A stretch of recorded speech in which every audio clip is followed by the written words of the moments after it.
Welcome to the Clay Studios Piece Collection. We are today going to do a similar thing as we did in the last time. Um, for those who are joining in for the first time and watching this, we are going to be drawing a peace symbol, the symbol of love and affection and kindness and empathy. Yeah, the Tao. It's a very simple artwork that they are going to do, and we'll just quickly go over the materials and then we are ready to get started. The paper, we are going to paint on paper, and the paper that I'm using is this Clairefontaine product, Paint On Mixed Multimedia Multi-Technique paper, that is A4 size, 250 grams. And I have taken one of those here, a pencil and eraser to draw. I'm going to use a 2B pencil this time so that it's clearly visible for you at your end. But then I would advise you, if you are starting new, to start with something like a 2H or a H, something lighter to start with. Yes. And to paint, I will use paint brushes number 2 and 7 for the larger strokes and the smaller ones, and then thin brushes. I have brush number 1. That is fair enough, and I do use a micro brush that is 12 by 0. At times I use them also. So these are the 4 brushes that I will be using today, and I have cold pressed raw linseed oil poured into a tin lid like this.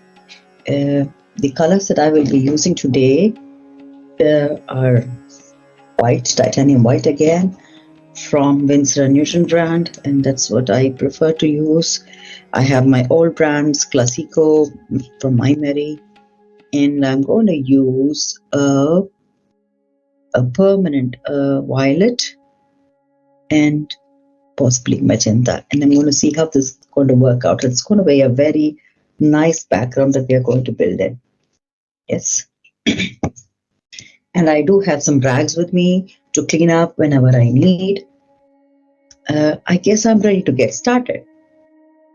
If you're also ready, let's start doing the Tao. So this is about learning how to draw and painting and doing everything within an hour, isn't it? So that's the challenge. And at the same time, we do it for a good purpose. Spreading positivity. Yes.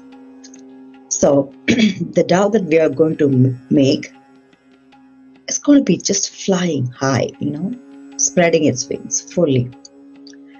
So for that, if you're a new starter, then I suggest that we start with making a movement with the hand to just get the hand rotation going. Then I'm going to make a circle. So look at the way I'm moving around. I'm still not touching the tip of my pencil on the paper. So I'm just warming up and I'm feeling, okay, I'm going to make, it's not going to be an exact circle. I want it to be a slight oval shape. So this is the oval shape that I made. Okay. So we have an oval shape, and on top of it, I'm going to make a small circle slightly away from this oval shape. A small circle. That's possibly the head. Yeah. And I want to make a couple of circles on the sides. So it's all about circles. Let's see. We will place these circles as guiding lines. Placed a couple of circles. I want to go again to make some smaller circles on the side. Might look crazy, but that's okay. Yeah. So now I want to make another circle here. possibly a smaller circle may be touching or crisscrossing it, yeah, like this. So it's all circles now. Now it's up to us to blend them together to make a bird that is flying high. So we have some guiding lines, and make sure that you don't draw it so thick. Yeah, I have taken 2B because I wanted to show you how it looks, and I can darken it for your purpose to show you how it looks. But the idea is to rub off these guiding lines later, isn't it? So yeah. So if I have to repeat, I made an oval shape and then 2 big circles on the sides. Adjacent to that, 2 small circles, one on the top for the head, for the tail, 1 big circle, and 2 circles maybe touching close to them. Yes, we are now done with the circles. Now build the shape of it. So I'm going to connect these two with a slight curve. I'm darkening that. Okay, so I am now darkening this because I think I am sure about this side of it now. Okay, and here, these things, these circles that we made, this is the guiding line. From here, I want to use this curve and maybe bend a little bit parallel to these tips of these circles. I want to run along. Run along. So it's a slight curve that I'm making. So I'm considering these circles as body basically, and I'm making a line like this. And I will do the same thing here as well. Yeah, slight curve, and then I'm going to take them along like this. So that's it. So I have done it. Now this is the base. So wherever I go, in terms of the feathers, I will try to make sure that it comes back to these circles as guiding lines. Yeah. So I'm going to draw some lines here for my own idea. So look at these. The way I'm drawing them, I'm trying to make them touch one of the sides of the circle. Possibly I will make them shorter and shorter and shorter here and stop here. Yes, so that's what I have done here. I do the same thing here. We are going to rub off these circles. So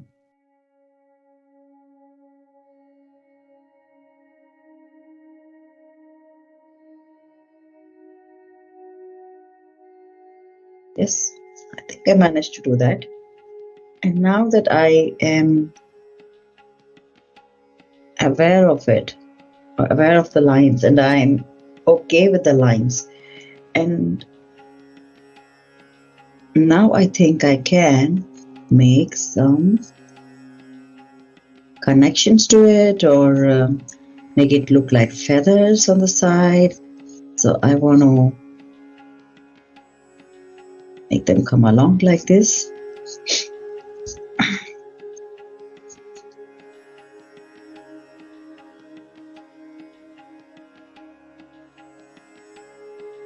Yes, and can we do the same thing here as well?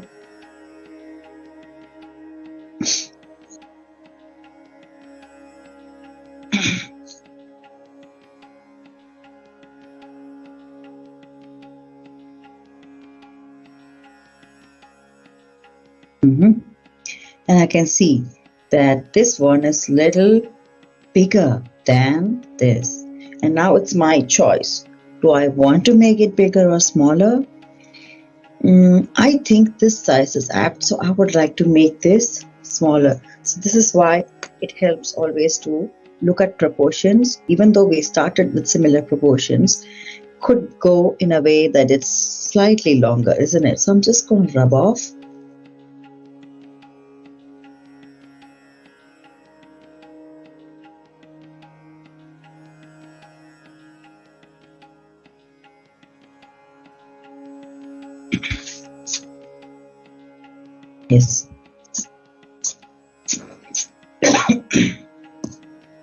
And this time I'm going to be checking for the size.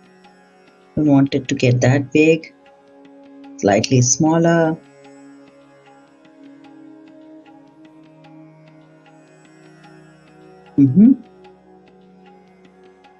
Just looking at it and saying, is this similar? It looks good. Can be even smaller. There is a difference. That's supposed to be a difference also, from the point of view that there is an angle to it. Yeah. So I'm going to make it slightly larger here to make sure that it's compensating a bit, and there is a difference, but it isn't too obvious like that. Yeah. So I have adjusted it somehow, and I'm happy with it. So this is exactly where the leg is going to come up. And if this is the tail, this is where I'm going to make the lines for the tail feather. I don't know if you call it tail feather or the tail. It's going to look like this, or even bigger. Yes. So there are some shapes that I don't want anymore, so I'm going to rub them off and make it clear. So I have made some adjustments and I want to make it clear as well. So I will rub off.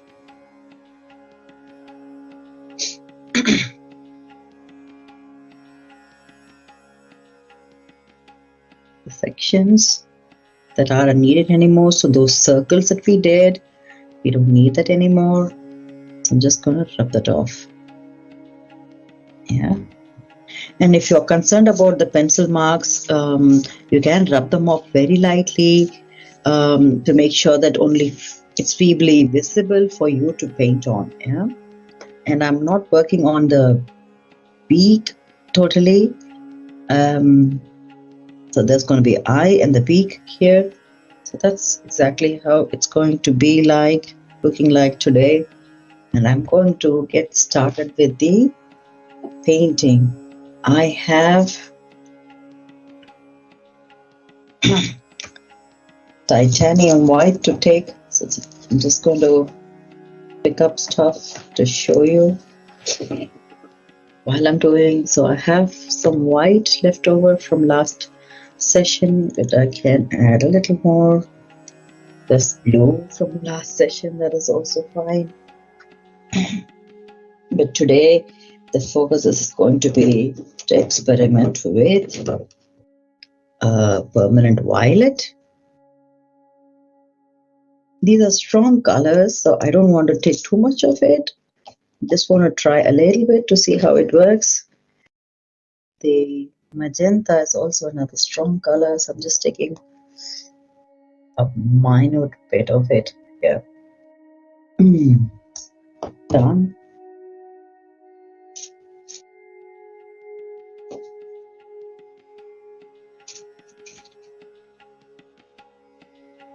Good. So I have what I need, and to be honest, these colors already have enough pigment, enough oil in them, that there's less and less need of mixing a raw linseed oil to it. But I do have it with me in case I need. I'm going to take the round brush number 7 to get started with the mixing. So I'm just seeing how it's going to be looking like to mix with this color. A bit of oil would do, not too much because already there is oil. This is how the color looks. Just taking and then seeing how it blends in. Sorry, how it blends in. Okay. I think I can take a little more of this.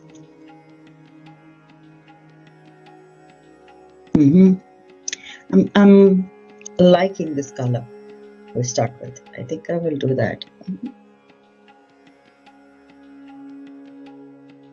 I'll add a little more of white to be sure. Yes, I think I have the color needed. So I'm going to go over the paper, fully filling in the sections. It's a lovely color that's coming up today. And I did talk about the way we move the brush. I prefer doing it horizontally or vertically. If I try to do it in the opposite angle for some reason, like this one, I try to, match it up again.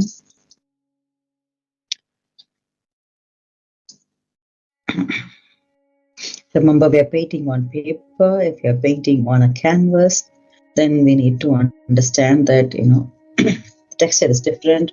We need to put slightly more pressure and make sure.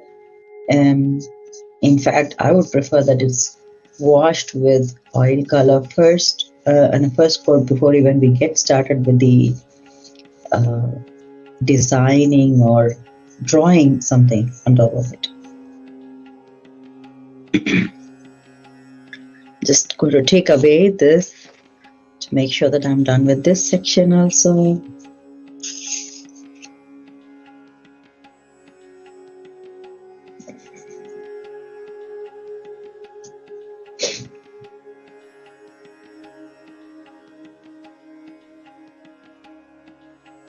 So if you look at the way I work, I make sure that every single nuance, single place is covered thoroughly with the color.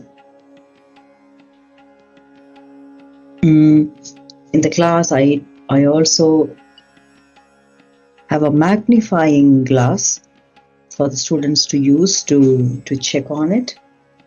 That's also a good idea if you are not very sure, if you're working on an expanse or a large painting. It's a good idea to check.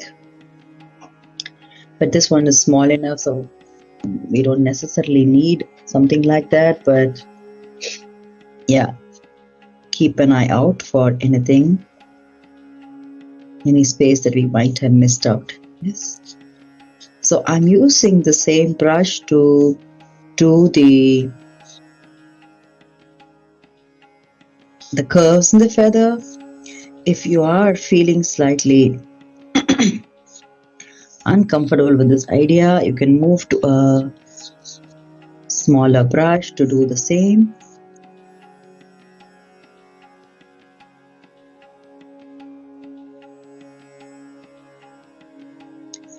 And again, I'm doing it on the go. There are people that prefer to do an outline of the bird first to make sure that,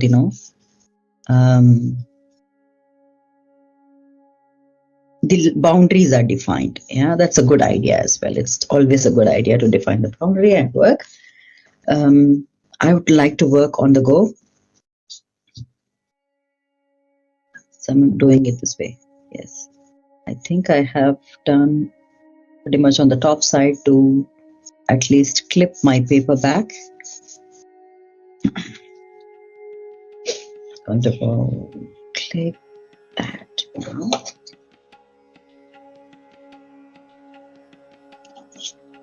So it is intact, doesn't move.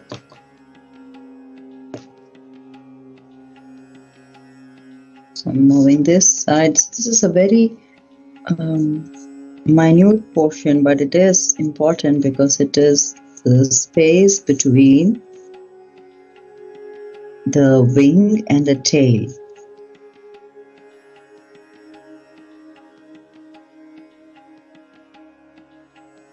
I'll do that here as well.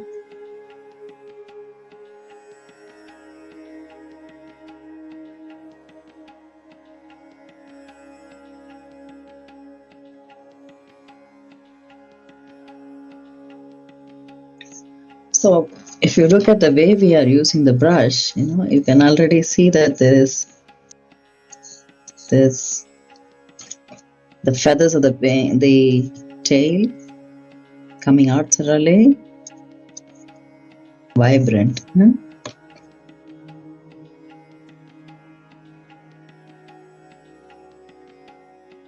Nice.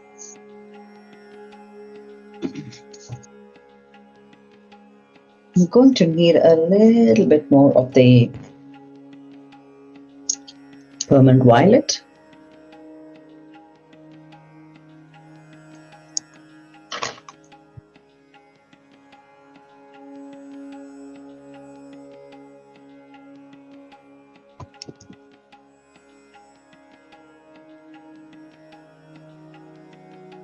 Mixing the same with white just to check that it's almost the same. It's not lighter or darker. It could get lighter or darker because we're doing it again. And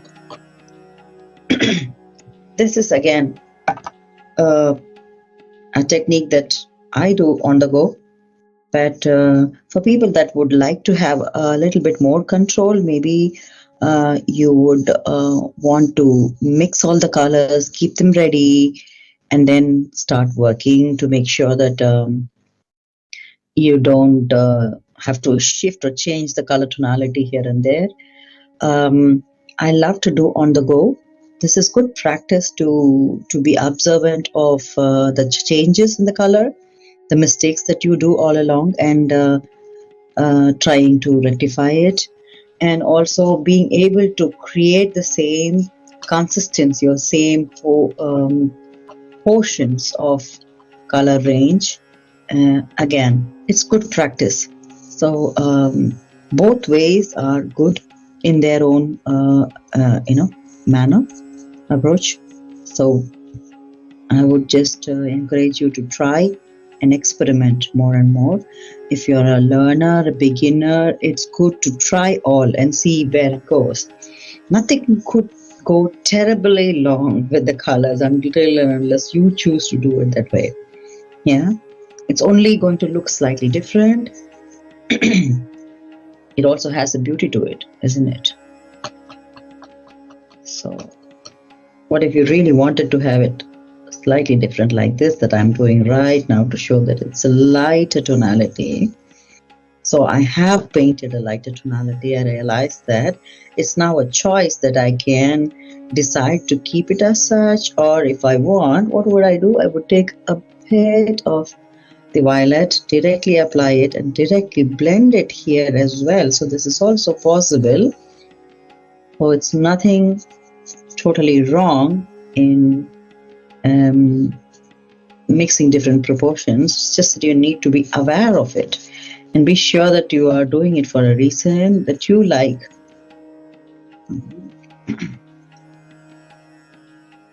I think I have this side of the bird done. I'm going to move to this other side. Okay, and before I do that, I like the magenta so much that I decided that I will keep it for the details of the bird. So it's going to give a nice contrast there. It will blend in also with the permanent violet, so it looks like it will help. So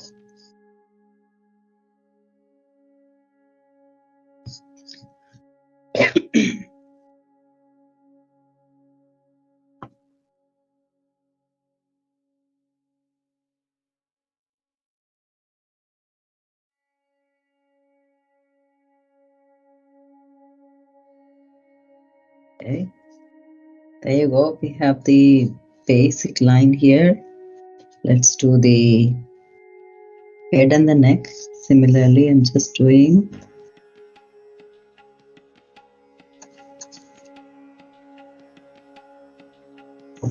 slight shading here for the head.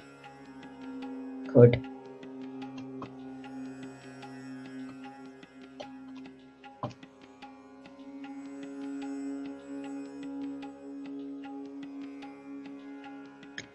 Okay, so I'm going to go around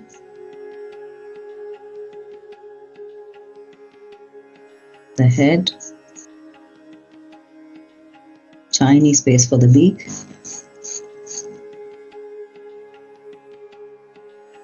Good. We have covered this. Now we are ready to work on the side.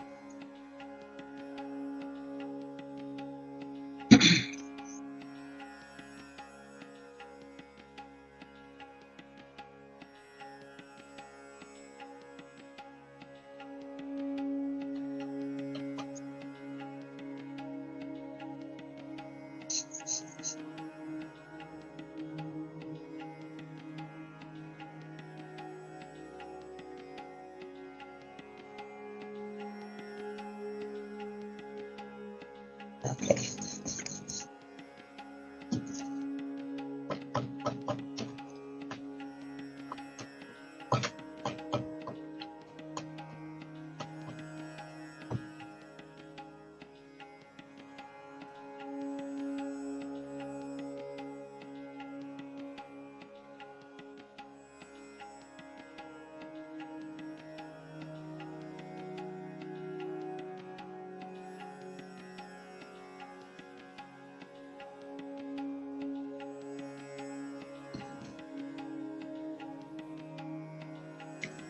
It is changing a bit. I can see that. Gonna blend it again.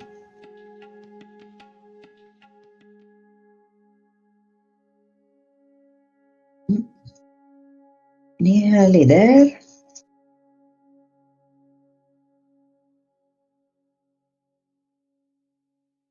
If you're someone that prefers to work on the bird first and then come to the shading of the sides, it's also a good idea. I, for one, learned doing things that way, and I still prefer doing it when I'm working on larger canvases. Sometimes I'm focusing on specific areas, such as, if it's a portraiture, then it's eye and such to start with. And when the eye is right, then I'm able to do the other portions, and then I move on to the sides and come back again for the details. So when you're working on layers and layers of work for many, many hours, yes, I would do it that way. Or just 1 hour, I think this is good practice to try anything and everything here, yeah. So we have a lovely color already there, yeah, and the bird is shining, but still it isn't the color that we need. We need to have her looking white. Oh yes, there is white on the paper, but the titanium white is going to be slightly different. We're going to do that. And I'm going to take brush number 2. And I just took titanium white.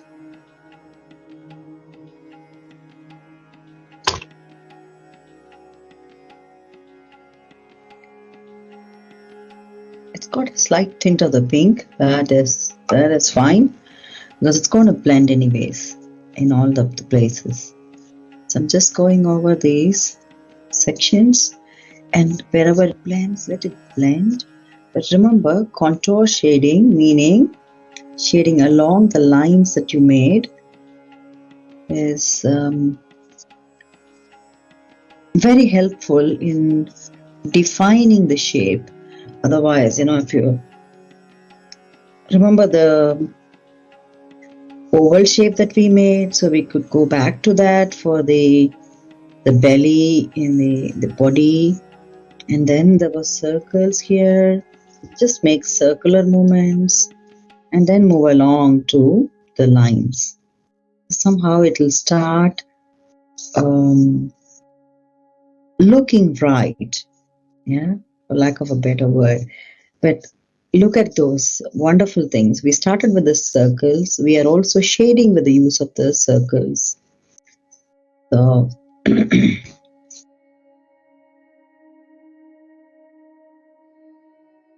so I managed to do one of the wings and the body and the head and neck.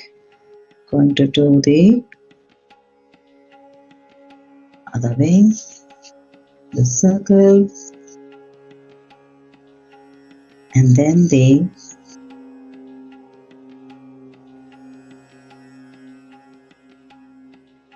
feathers.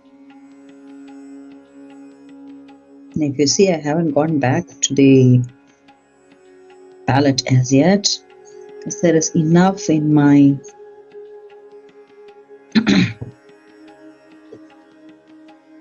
brush. So again, depends on how you would like to work. Some people prefer to have a lot on the brush. I would love to have less and less and then going back. But this time, when I mixed, I had enough. I'm just using it. These are small little nuances on how we work, but it does make a difference. Why? If you have too much loaded, then it starts getting potchy in some area and it's less in some area. There is the proportion starts getting affected because of that. So it takes practice to have control over that. So until such time, I would suggest that you take less and go back to the palette frequently. Yeah. So we have the shape done in white, pretty much very slight pinkish white. And now I go back to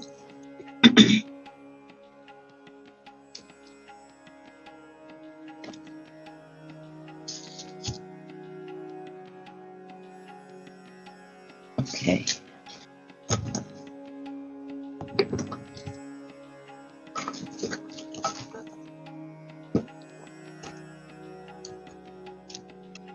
Brush number 1.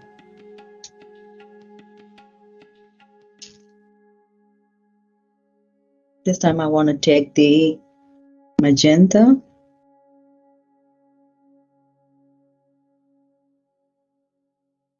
raw and go over the contours again.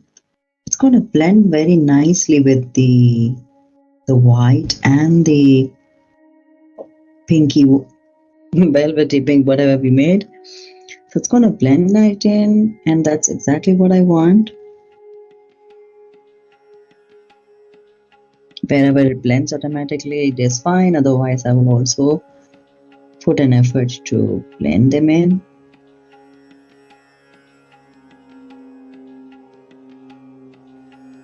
There you go.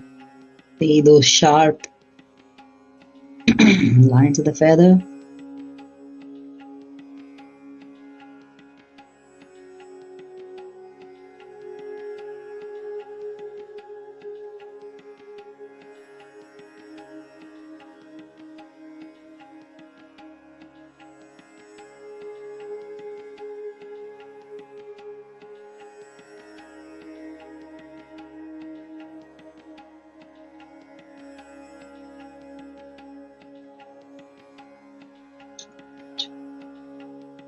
And then let's do the other side. I want to work on the beak a little bit.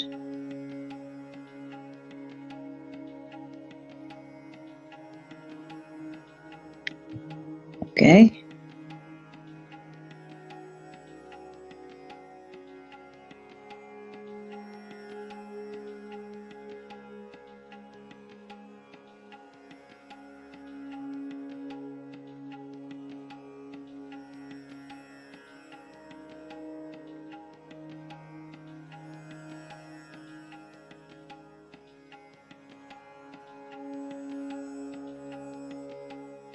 I'm making sure that these lines are coming back like slight curves inside.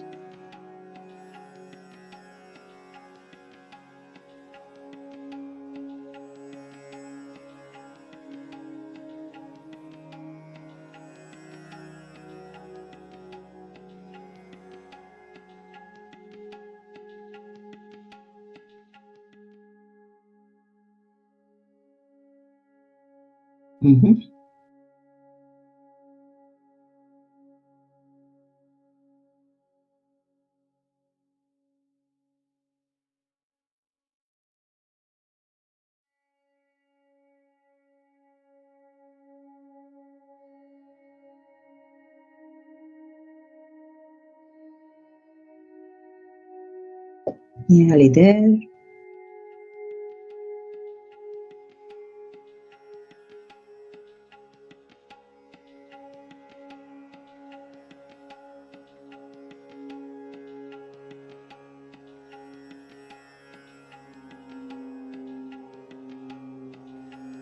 There you go.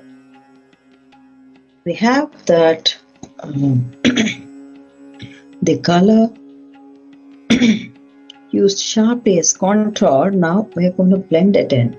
So I'm just taking away whatever excess color that I have in my brush, because I'm going to use a slight pinch of oil and not go too much with it.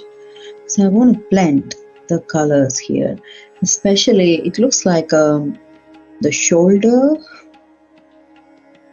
where there's this stiff portion of the wing that is slightly on a darker tint. So I'm just using it here to show it. Maybe I will take a little more of the color to highlight it here. It helps. So we'll do the same thing on the other side. Take a little more of that. I will take a bit of oil to blend it in.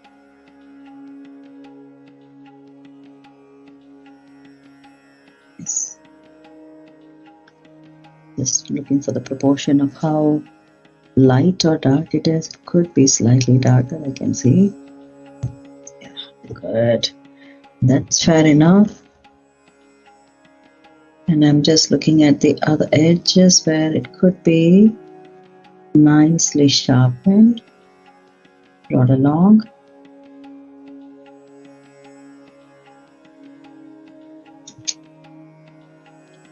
Taking a bit of oil to just check that the sections that are on the edge, have we left any white shades? Should we blend them in nicely or not?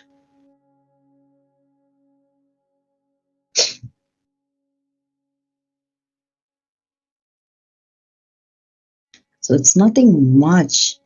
I'm pre-working on those lines with a bit of oil, and I'm doing it with oil because this is a paper and it's dry already. But if it isn't, then you wouldn't do that. You will use a bit of the same color or white, depending upon what kind of shade that you want, and you will like to possibly blend it like that. Yeah, the way I'm blending it now. Yeah, so I have blended it. Okay, that's enough. I'm just going to give a shade here in the middle just to show the tummy area. And I want it to be lighter, so I'm adding white again to enhance the shape of it. Connect it here, it down here.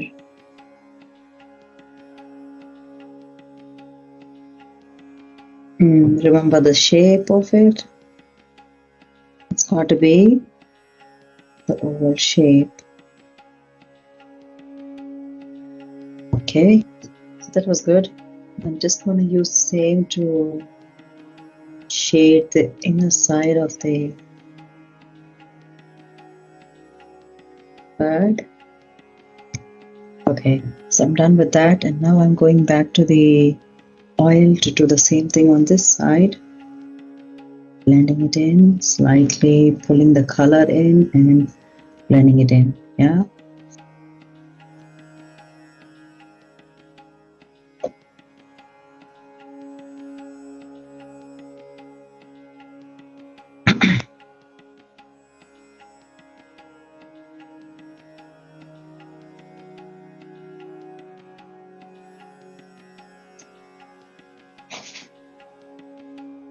Yes. Maybe there with this.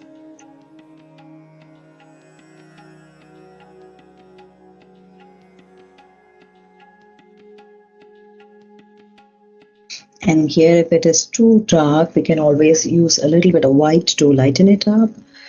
Like I feel that I need to lighten up here. I'm going to lighten it up also in select places to give a contrast.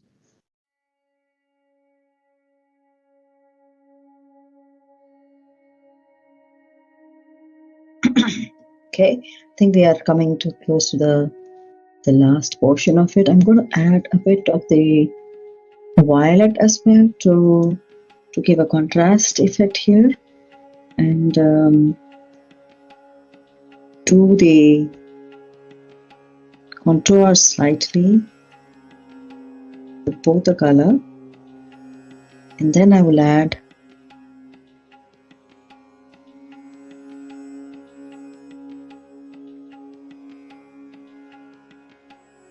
some painting slightly behind it as well.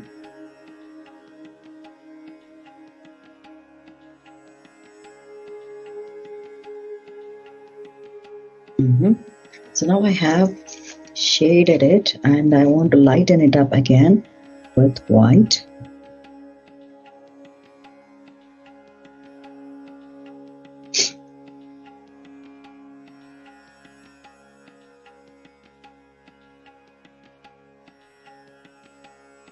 And the pencil strokes that I have, it's almost, getting blended. I don't see it anymore, but it's also happening because I didn't put pressure on my pencil that much. If you have, for example, used a 7B or a 9B pencil, it's going to be really, really dark, and it will definitely, the lead will or graphite will blend alongside, changing the color. So be aware of that. That's exactly why I insisted that we use a lighter shade pencil to start in the beginning. I'm going to just give it another shape here.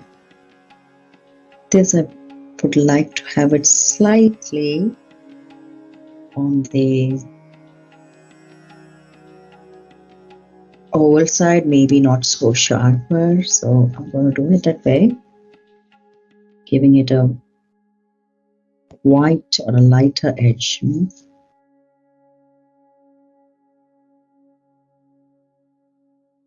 We have the eyes, legs to do,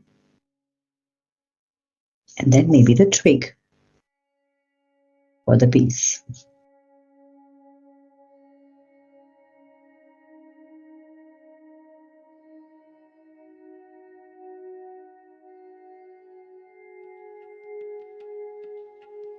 Right. So we are done with this, and now I'm going to move on to the minute brush that I have.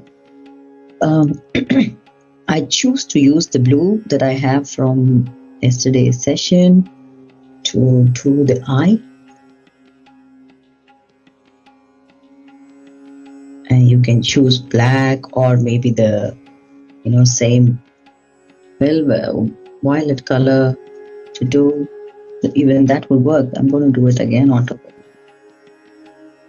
It's just that's done. Yeah, the beak done. Okay, and I can use the same color range to do the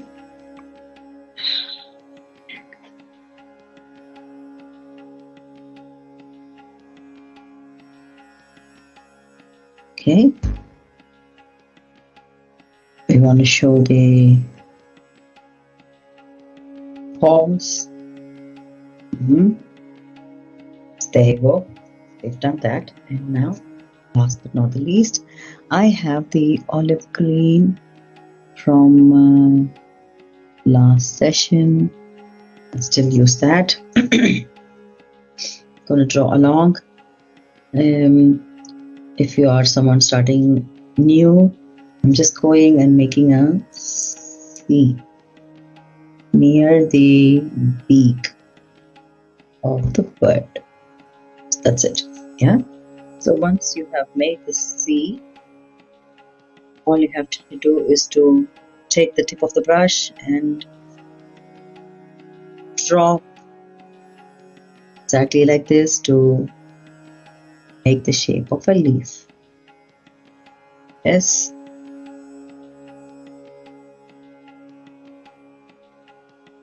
That's it. We are nearly there. The completion. Thank you very much for participating and supporting. Let peace prevail.